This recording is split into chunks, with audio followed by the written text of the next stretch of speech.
Assalamualaikum warahmatullahi wabarakatuh. Selamat datang di channel YouTube Borin Vlog.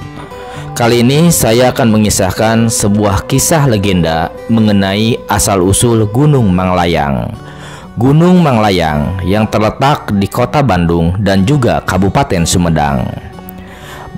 Terkait juga dengan mitos serta misteri-misteri yang ada di Gunung Manglayang. Bagaimana kisah legenda Gunung Manglayang ini? Silakan disimak berikut ini.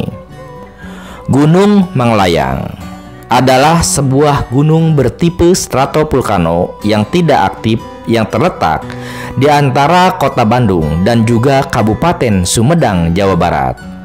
Gunung Manglayang memiliki ketinggian sekitar 1818 meter di atas permukaan laut. Pemandangan di Gunung Manglayang ini cukup indah, tetapi karena relatif tidak terlalu tinggi sehingga kurang dikenal oleh pendaki-pendaki gunung pada umumnya. Gunung Manglayang berada di deretan Gunung Sunda Purba yang terdiri dari Gunung Burangrang, Tangkuban Perahu, Bukit Tunggul, dan juga Gunung Manglayang. Gunung Manglayang menjadi gunung yang terletak paling timur dari rangkaian keempat Gunung Sunda Purba tersebut. Keberadaan Gunung Manglayang sudah tercatat dalam beberapa naskah Sunda kuno seperti Tutur Buana dan Bujangga Manik. Dengan demikian, Gunung Manglayang memiliki sejarah yang cukup unik untuk dipelajari. Dalam naskah Tutur Buana, Gunung Manglayang disebut sebagai salah satu dari 3 tempat penting di Buana atau dunia dalam proses penciptaan dunia oleh Haro. Pertama adalah Hayung Kulon atau Ujung Kulon, kedua Panahitan atau Pulau Panaitan, dan yang ketiga adalah Gunung Langlayang atau Gunung Manglayang. Lantas, kenapa gunung ini juga bernama Gunung Langlayang? Nama Manglayang memang awalnya bernama Langlayang. Kata Langlayang bisa kita temukan pada cerita Mahabharata atau kisah pewayangan. Dalam cerita Mahabharata, Langlayang diartikan sebagai pusaka yang dimiliki oleh Prabu Yudhistira yang merupakan saudara tertua dari Pandawa. Pusaka itu memiliki sebutan Jamus Layang Kalimusada. Tidak heran jika ada yang menyebut gunung ini sebagai Gunung Angker.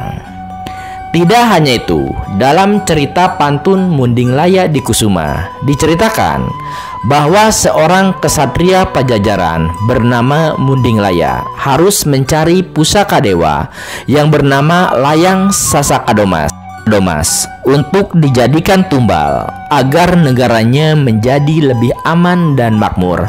Gemah Ripah Loh Jinawi.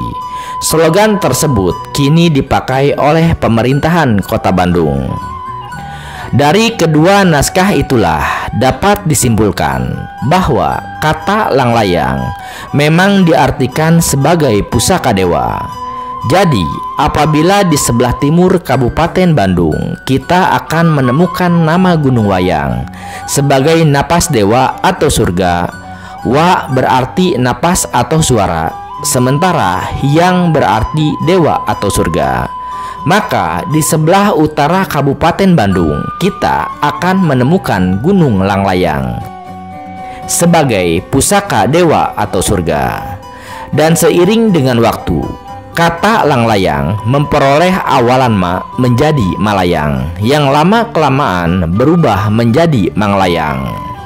Sejarah dari Gunung Manglayang ini memang agak sulit untuk dipastikan kebenarannya, mengingat naskah Sunda kuno memang memiliki usia yang sudah sangat lama dari sejak masa penciptaannya.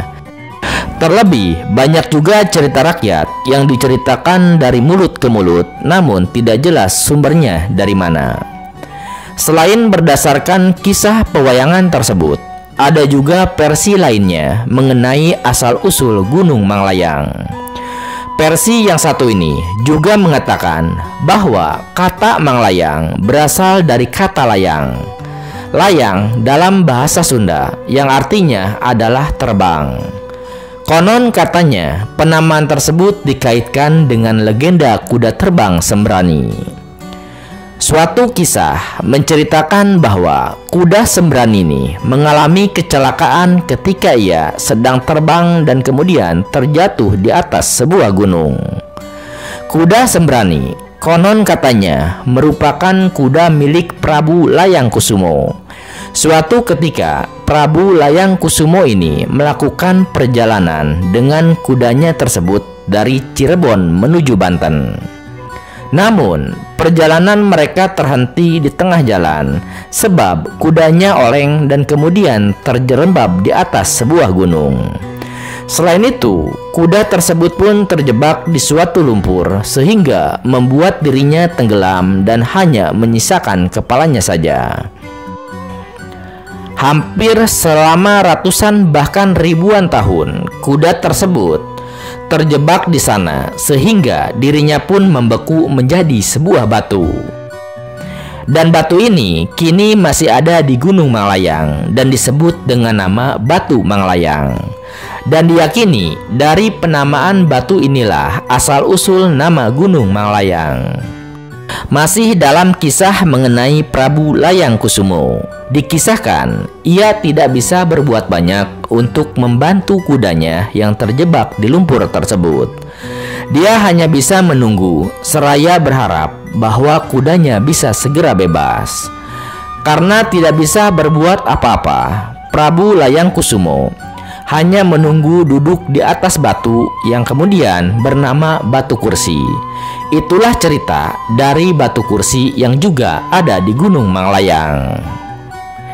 Itulah cerita asal-usul Batu Kursi yang juga ada di Gunung Manglayang. Selain Batu Kuda Manglayang dan juga Batu Kursi, di Gunung Manglayang juga ada batu lainnya, yaitu Batu Lawang. Sepintas, Batu Lawang ini berbentuk seperti sebuah gerbang besar. Dan konon, Batu Lawang ini merupakan portal atau pintu menuju alam gaib. Mengingat banyaknya kisah legenda dan juga mitos terkait dengan asal-usul Gunung Manglayang, maka tidak mengherankan jika banyak yang menganggap bahwa Gunung Manglayang sangatlah angker. Konon, Gunung Manglayang ini juga kerap menampakkan sosok nenek-nenek yang biasa mengganggu para pendaki. Lalu, di Gunung Manglayang juga sempat ada larangan. Dahulu, masyarakat sekitar percaya bahwa ada aturan yang mengatakan bahwa hari Senin dan Kamis siapapun tidak diperbolehkan memasuki kawasan Gunung Manglayang dan tidak boleh melakukan pendakian dalam jumlah rombongan ganjil. Sebab pada 2 hari itu semua leluhur termasuk roh Semprani atau kuda Sembrani datang ke Gunung Manglayang untuk berkumpul. Saat itu banyak sekali hal buruk yang terjadi di Gunung Manglayang, hingga akhirnya sekitar 44 sesepuh Jawa Barat berkumpul di Gunung Manglayang untuk meminta agar para roh tidak terlalu mengganggu orang-orang yang datang ke Manglayang. Kejadian ini disebut sebagai ritual keakuran antara roh dan manusia. Setelah ritual dilakukan di area Batu Kuda dan segala upaya dilakukan oleh para sesepuh, akhirnya ritual keakuran menghasilkan kesepakatan, yaitu siapapun dapat mendatangi Gunung Manglayang kapan saja dan berapapun jumlah rombongannya. Ya, itulah sejumlah kisah legenda, misteri, dan juga mitos yang ada di Gunung Manglayang. Dan di balik itu semua, Gunung Manglayang tetaplah menjadi tempat wisata andalan, terutama bagi masyarakat Kota Bandung, bahkan juga untuk masyarakat Indonesia. Setiap tahunnya ada banyak orang yang berkemah di Gunung Manglayang. Beruntung di antara mereka tidak ada yang mencari pusaka seperti yang tertulis pada naskah kuno tersebut. Keindahan Gunung Manglayang memang tidak bisa didebat lagi. Kita bisa melihat seisi kota Bandung dari atas Gunung Manglayang. Apalagi ketika malam tiba, lampu-lampu kota gemerlap terlihat jelas dari atas puncak Manglayang. Pagi harinya kita bisa bangun melihat matahari yang menampakkan sinarnya. Nah, seperti itu kisah legenda asal-usul Gunung Manglayang dan juga terkait dengan sejumlah kisah misteri, mitos, ataupun kisah mistis yang ada di Gunung Manglayang. Terima kasih sudah menyimak kisah legenda Gunung Manglayang ini di channel YouTube Borin Vlog. Di channel ini Anda juga bisa menyimak kisah legenda asal-usul berbagai gunung lainnya yang ada di Indonesia. Terima kasih atas perhatiannya. Sampai jumpa di cerita lainnya. Assalamualaikum warahmatullahi wabarakatuh.